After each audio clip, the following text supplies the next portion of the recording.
தொடர்ந்து நம்மோடு பேசுவதற்காக மூத்த வழக்கறிஞர் திரு கே எம் விஜயன் இணைப்பில் இருக்கிறார்.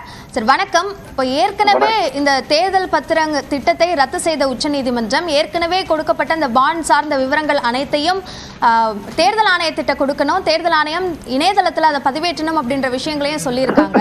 இதை எப்படி பார்க்குறீங்க? இத முதல்ல ரெண்டு விஷயம் பார்க்கணும்.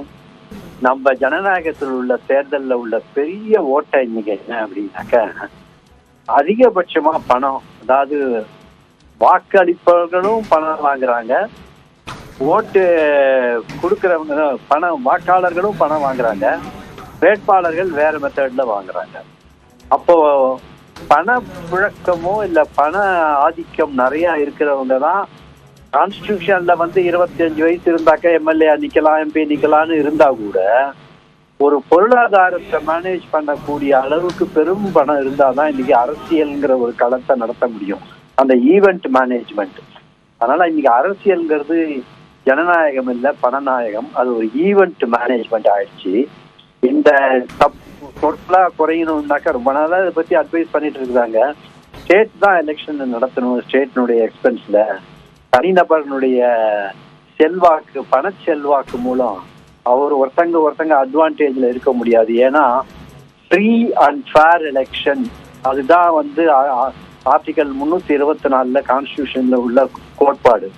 ஆனா நம்ம ஊர்ல இப்ப ஃப்ரீ அண்ட் ஃபேர் எலெக்ஷன்ன்றது ஒண்ணு நிச்சயமா இல்லவே இல்லை, பணம் இல்லை. அதனாலதான் நான் என்ன சொல்றேன், எப்ப பணம் கொடுத்துதான் எலெக்ஷன் நடத்தணும், ஓட்டு வாங்கணும்னு ஆயிடுச்சோ ஊழலை ஒழிக்கவே முடியாது, வேற வழியே கிடையாது.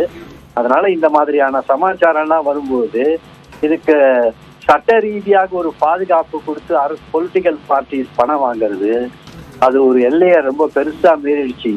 அந்த காலத்துல எல்லாம் என்ன சொல்லுவாங்க, 4 அணா 8 அணா அப்படித்தான் அந்த பொதுக்கூட்டத்துல மீட்டிங்ல கலெக்ட் பண்ணி செலக்ட் பண்ணுவாங்க.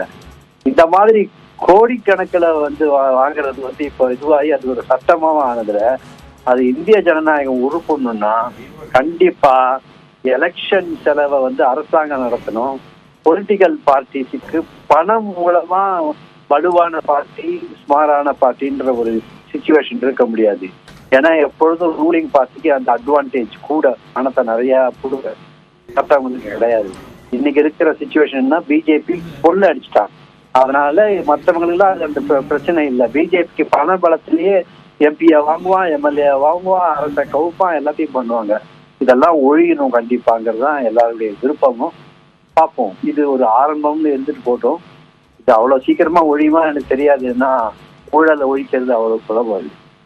கருப்பு பண ஒழிப்புக்கான ஒரு வழியாகவும் இது இருந்தது அப்படின்ற வாதத்தை மத்திய அரசு தரப்பு வழக்கறிஞர் முன்வைத்தாங்க. ஆனா இது மட்டுமே வழி நம்ம எடுத்துக்க முடியாது அப்படின்ற கருத்தை நீதிபதிகள் தங்களோட தீர்ப்புல வாசிக்கும் போது குறிப்பிட்டிருக்காங்க. இது கருப்பு பணத்தை எடுக்கவே எடுக்காது. இதுதான் கருப்பு பணத்தை போயிட்டா கார்பரேட் மூலமா பணம் வந்தா அதை நியோ காலனிசம்னு சொல்லுவாங்க. அந்த காலத்துல எல்லாம் அந்த ஒரு டெர்மினாலஜி யூஸ் பண்ணுவாங்க. கார்பரேட்டனுடைய ஆட்சிலாம் ஆயிடும். கருப்பு பணத்தை எடுக்கிறதுக்கு இது உதவுன்னு சொல்றது முழுக்க தப்பு. அது கரெக்டே கிடையாது. பொலிட்டிக்கல் பார்ட்டிக்கு எதுக்காக அட்வான்டேஜ், ரூலிங் பார்ட்டி கிடைக்கிற டொனேஷன் மற்றபடி எதிர்கட்சிக்கு கிடைக்குமா? கிடைக்கவே கிடைக்காது. இந்த மாதிரி இருக்கும்போது கருப்பு பணம்லாம் எப்படி ஒழியும்? கருப்பு பணத்தை வேணா அந்த கருப்பு பணம்ங்கிற ஒண்ணுத்த லீகலைஸ் பண்ணலாம். லீகலைஸ் பண்ணலாம்னா எலக்ட்ரோரல் பாண்டா இருந்தா அது கரெக்டான பணம் ஆகும். பட் மறுபடியும் அந்த பணம் பொலிட்டிக்கல் பார்ட்டிக்கு போச்சுன்னா அந்த கருப்பு பணம் மறுபடியும் ஸ்டோர்ல தானே ஆரம்பிக்கும். அதனால அதுல ஒன்றும் பெருசா சந்தோஷிக்க முடியாது. ஒரு பணத்தை லீகல் டெண்டரா மாத்தி பொலிட்டிக்கல் பார்ட்டி கொடுத்து பொலிட்டிக்கல் பார்ட்டிக்கு மறுபடியும் அதை கருப்பு பணமா தான் மாற்றுவோம், இல்ல கார்பரேட் பார்ட்டி கருப்பு பணமா சொல்லுவோம். இணைப்பில் கருத்துக்களை பகிர்ந்து கொண்டமைக்கு நன்றி திரு கே எம் விஜயன்.